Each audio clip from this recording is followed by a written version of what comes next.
Avropa necə olur ki, bunlar qabağa gedir. Qabağa gedir sadəcə nə də tez düşünürlər və tez qərar verirlər.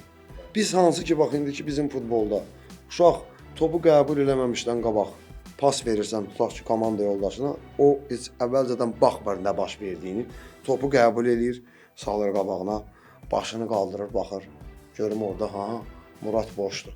Murada belə pas vermək istəyənə kimi 7 saniyə gedir. 7 saniyədə də orada artıq elə bir 4 saniyə adamlar 30 metrə test verirlər. Futbolda belə bir test var, futbol siz 4 saniyə məsələn 30 metrə qaçmalısın.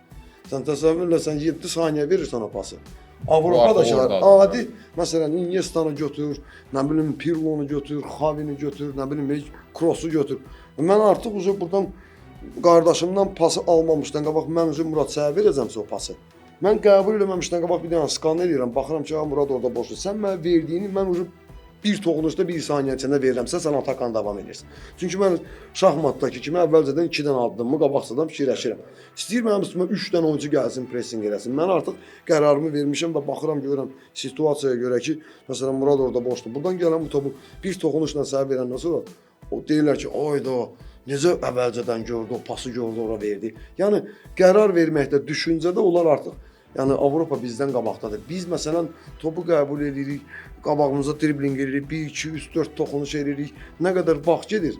Ondan sonra sən onu başlayırsan icra eləməyə. Yəni adi bir dənə balaca bir elementdə biz onlardan geri qalırıq.